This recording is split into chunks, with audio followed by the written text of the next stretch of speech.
Assalamualaikum warahmatullahi wabarakatuh. Perkenalkan nama saya David Ferdiansyah Wibowo. Assalamualaikum warahmatullahi wabarakatuh. Pada hari ini saya akan mempresentasikan yaitu tentang arsitektur model ekosistem IoT 3 lapis, 5 lapis, dan 7 lapis. Pertama-tama, perkenalkan nama saya David Ferdiansyah Wibowo dengan NIM 24091387014-2024A. Yang pertama-tama ialah definisi IoT.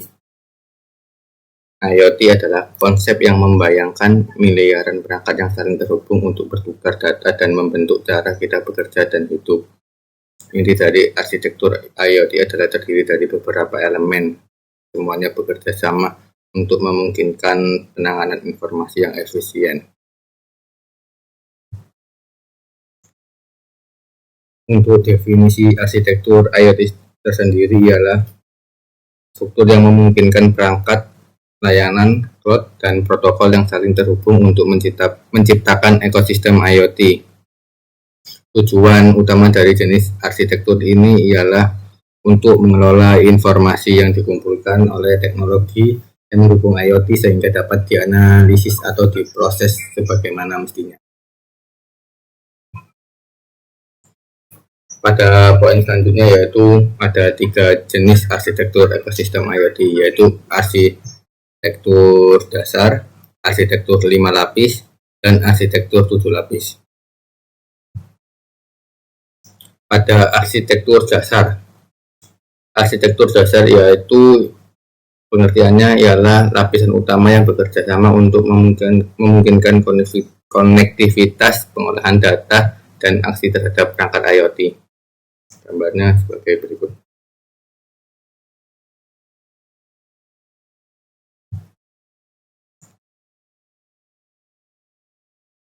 Pada lapisan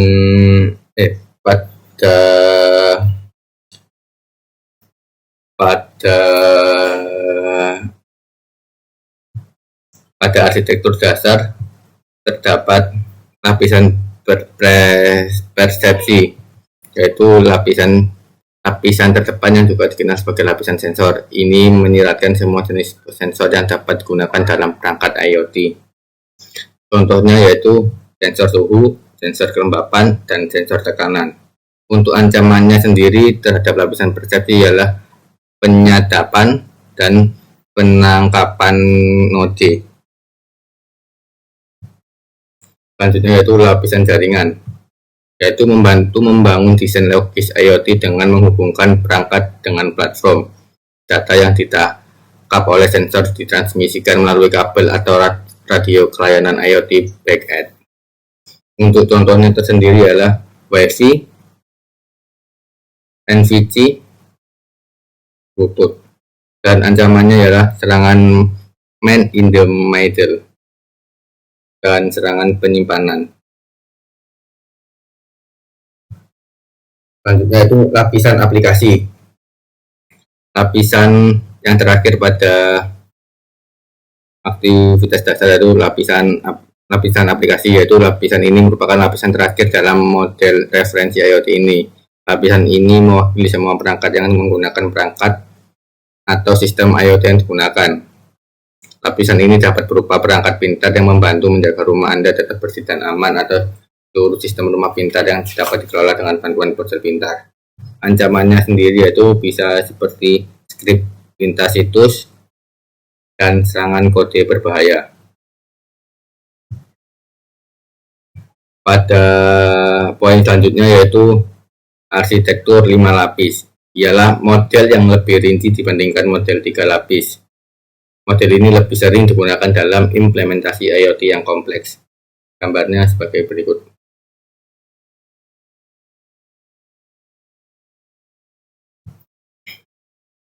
Pada arsitektur 5 lapis, yang pertama ialah terdapat lapisan bisnis. Lapisan ini berfokus pada transformasi data IoT menjadi intelijen bisnis yang dapat mendorong pendekatan pengambilan keputusan yang efektif. Peran serta fungsinya ialah menganalisis data untuk keputusan bisnis. Contohnya data dari sensor cuaca digunakan untuk mengoptimalkan rantai pasokan di industri pertanian. 2. Meningkatkan efisiensi operasional. Contohnya yaitu IoT dalam manufaktur memungkinkan predictive maintenance, mengurangi downtime mesin. 3. Menciptakan model bisnis baru. Contohnya perusahaan HVAC atau pemanas dan pendingin. Selanjutnya, lapisan aplikasi. Lapisan aplikasi membantu administrator dalam mengelola perangkat IoT dan membuat aturan untuk pengoperasian jaringan IoT. Fungsi lapisan aplikasi ini adalah untuk menampilkan data dan insight, mengontrol perangkat IoT, serta memberikan notifikasi dan respon otomatis. Selanjutnya yaitu lapisan pemrosesan.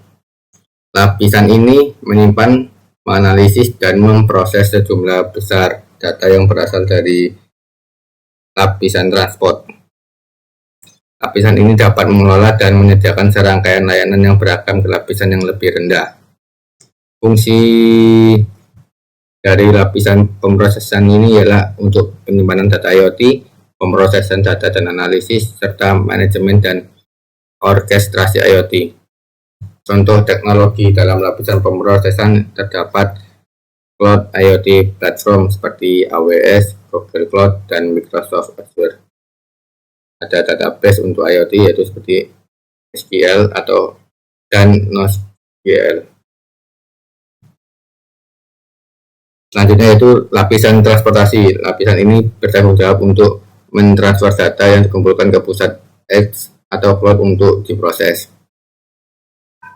Fungsi lapisan ini tersendiri adalah untuk menghubungkan perangkat IoT ke server atau cloud.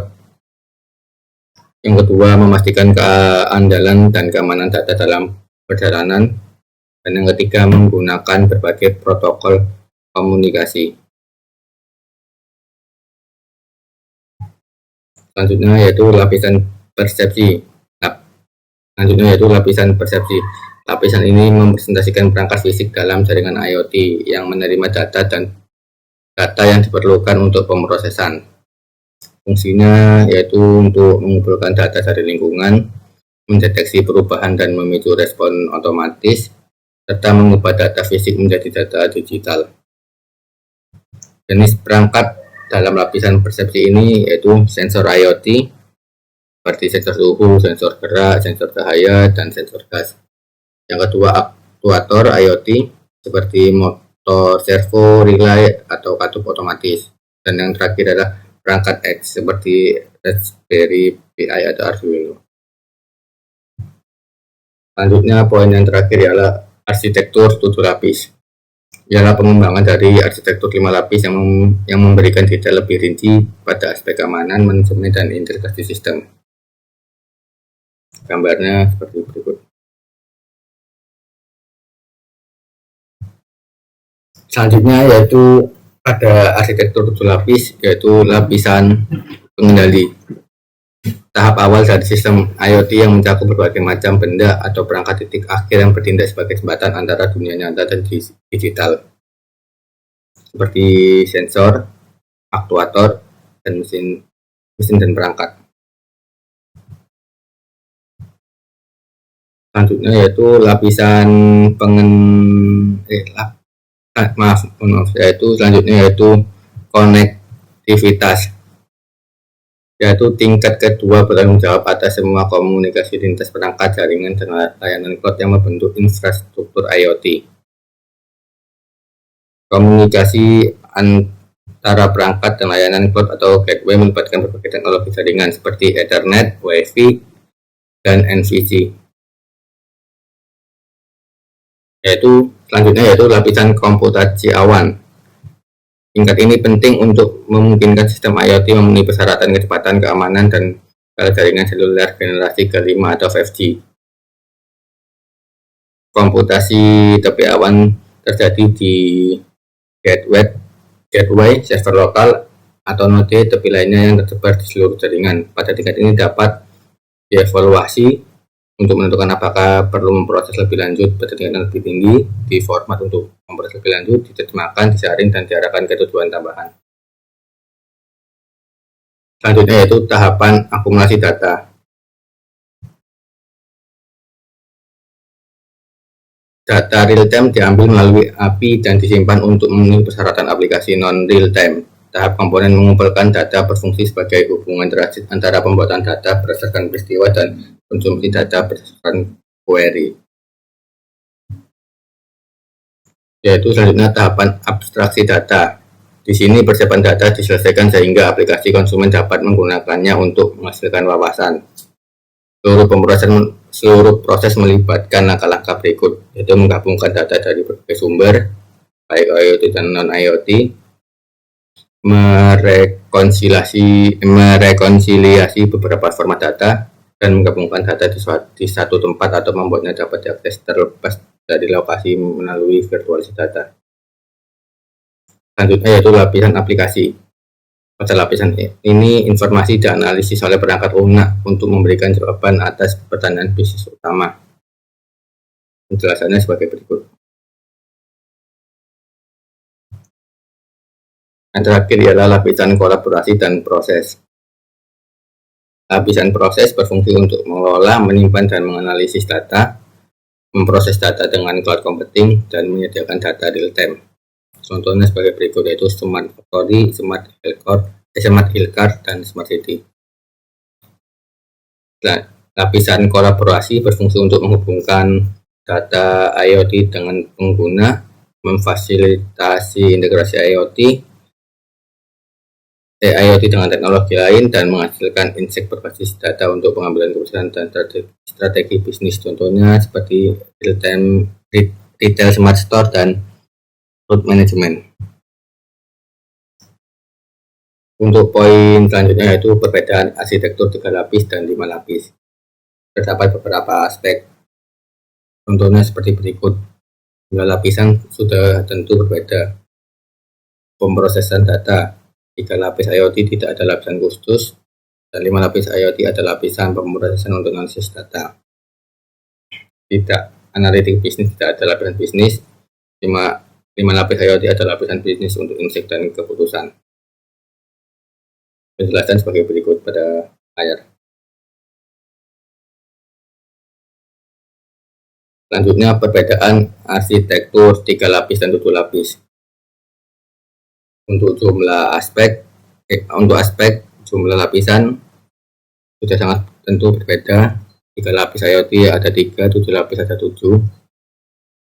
Untuk keamanan IoT tidak dijelaskan eksplisit, dan untuk 7 lapis IoT ada lapisan khusus untuk security dan manajemen.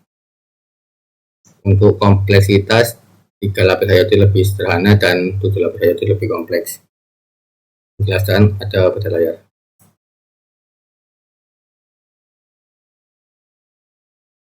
Selanjutnya yaitu perbedaan 5 lapis dan 7 lapis. Jumlah lapisan tentu berbeda. Pada aspek edge computing, 5 lapis tidak ada dan 7 lapis ada. Pada aspek keamanan IoT, tidak ada lapisan khusus untuk 5 lapis IoT, dan untuk 7 lapis ada lapisan khusus untuk security dan manajemen. Pemrosesan data 5 lapis menggunakan cloud computing dan AI, dan untuk 7 lapis menggunakan cloud dan edge computing. Untuk kompleksitas lebih sederhana 5 lapis IoT dan lebih kompleks untuk 7 lapis IoT. Sekian presentasi ekosistem arsitektur 3 lapis hingga 7 lapis dari saya. Jikalau ada salah kata atau kata yang belibet, mohon dimaafkan. Jikalau penjelasan belum lengkap, mohon dilihat videonya sekali. Mohon untuk mengulang videonya. Sekian video dari saya. Wassalamualaikum warahmatullahi wabarakatuh.